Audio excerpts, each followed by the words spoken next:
Prenez une tasse et une soucoupe. Mais pas pour votre thé ou café. Je vais prendre un peu de cette colle de construction Gorilla et je vais en mettre une petite noisette sur le dessus et le dessous de la tasse, puis je vais la coller directement sur la soucoupe. Et puis j'ai ces cadres que je viens juste d'acheter chez Walmart. Donc, une fois que mes cadres sont en place, je vais utiliser le même adhésif mural ici. J'ai choisi une version plus résistante, pouvant supporter jusqu'à 7 kg, ce qui est important car certaines tasses à thé et soucoupe sont assez lourdes. Il est temps de les fixer au mur. Ensuite, vous prendrez vos plantes et vous les placerez à votre convenance dans chaque pot. Mais ce que vous devriez avoir, c'est un magnifique mur de plantes dans ces jolies tasses à thé et c'est facile à enlever, facile à changer différentes plantes selon la saison. Prenez un cadre de magasin d'occasion et retirez le fond du cadre. Si votre cadre n'en a pas déjà un, trouvez un passe-partout blanc qui correspond à la taille du cadre et insérez-le à l'arrière du cadre. Maintenant, accrochez le cadre. Posez le passe-partout sur un. Trouvez un petit bocal ou vase en verre. Prenez 2 bandes commandes, retirez une protection et collez le côté adhésif verticalement sur votre bocal.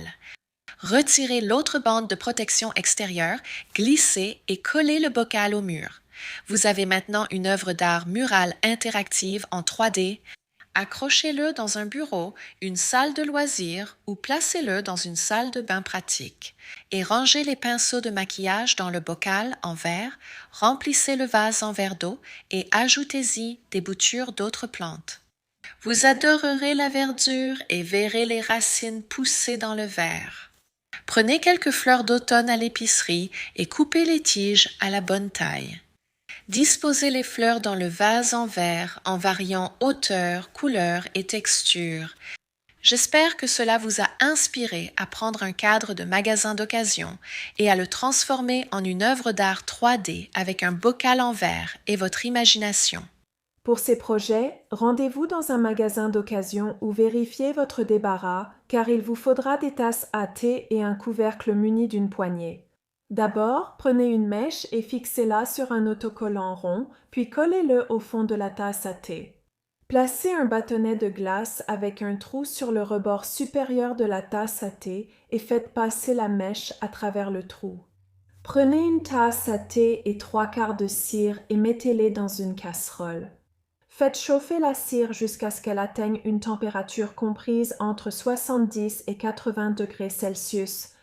Avant de mettre la cire dans la tasse à thé, chauffez la tasse avec de l'eau bouillante. Maintenant, versez la cire chaude dedans.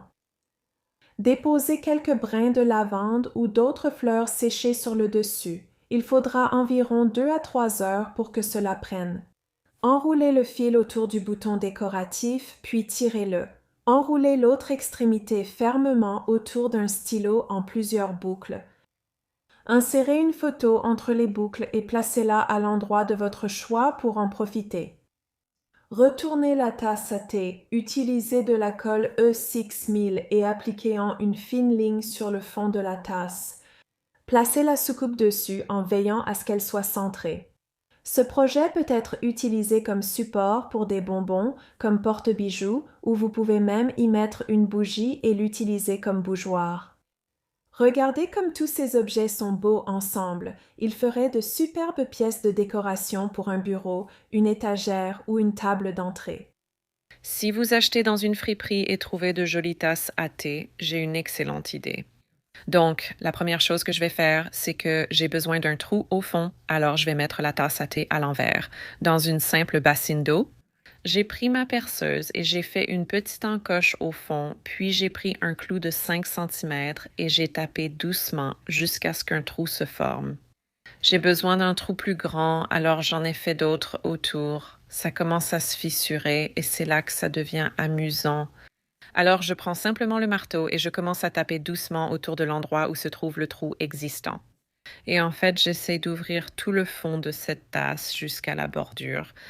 La première chose que je vais faire, c'est prendre un de ces crochets adhésifs et je vais le coller à l'endroit où je veux attacher les rideaux une fois que ce sera fixé. Je vais prendre ma tasse et je vais tirer depuis le bas le panneau de rideau transparent à travers le fond de la tasse.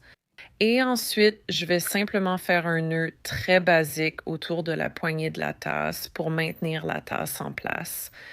Maintenant, à ce stade, je vais tirer un peu du rideau vers le haut de la tasse, juste pour créer un joli effet de ballon. Voici une jolie embrasse réalisée de façon originale. Vous pouvez aussi utiliser la soucoupe en bonus. La prochaine fois que vous verrez des œuvres d'art dans un magasin d'occasion, observez bien le cadre. Même si l'œuvre ne vous plaît pas, achetez-la pour le cadre. Ramenez le cadre chez vous, dépoussiérez-le et nettoyez-le avant de le démonter. Retirez l'œuvre d'art, le fond et tout passe-partout qui accompagnait la pièce d'origine. L'étape suivante consiste à accrocher le cadre au mur. C'est bien ça, accrochez le cadre vide au mur et laissez libre cours à votre créativité. Par exemple, prenez une lanterne ou une applique murale et appliquez des bandes velcro adhésives à l'arrière. Vérifiez sur l'emballage si les bandes supportent le poids de la lanterne. Retirez les protections des bandes et appliquez la lanterne directement au mur. Au centre du cadre vide, vous avez maintenant une œuvre murale instantanée avec la lanterne. Essayez un autre cadre. Retirez tout le fond, le passe-partout et l'œuvre afin de ne garder qu'un cadre vide. Maintenant, portez votre attention sur une simple assiette et un bol du magasin à $1. À l'aide de la colle E6000, appliquez une ligne de colle autour du bord inférieur du bol, centrez le bol sur l'assiette et appuyez fermement. Laissez sécher la colle plusieurs heures. Retournez bol et assiette, puis fixez un crochet à l'arrière de l'assiette. Accrochez ce cadre vide au mur, puis suspendez la combinaison bol-assiette à un clou dans l'espace vide du cadre. Prenez un peu de mousse verte, vaporisez-la avec de l'adhésif, puis appuyez-la sur le fond du bol. Ensuite, glissez quelques fausses fleurs ou des baies décoratives dans la mousse pour ajouter une touche de couleur. Reculez et admirez votre nouvelle œuvre murale encadrée en 3D unique. Vous vous souvenez de ce premier cadre noir? Autre idée, trouvez un endroit dans votre placard pour accrocher le cadre avec des bandes velcro adhésives. Ensuite, prenez du papier peint autocollant du magasin à $1, retirez le film protecteur et appliquez-le sur le mur, dans l'espace vide du cadre. Vous pouvez ensuite accrocher le cadre par-dessus les feuilles de papier peint pour un effet papier peint encadré. Ou aller plus loin et créer un peu d'organisation. J'ai trouvé sur Amazon des étuis à lunettes en acrylique transparent, pas cher. Je porte des lunettes de lecture et de soleil et j'adore que celles-ci soient vendues par lot de 6 pour toutes mes paires. Elles sont livrées avec un ruban adhésif double face solide. Appliquez le ruban au dos de chaque étui à lunettes, puis appuyez-le contre le papier peint encadré. Dans votre placard, vous créez instantanément un espace de rangement élégant.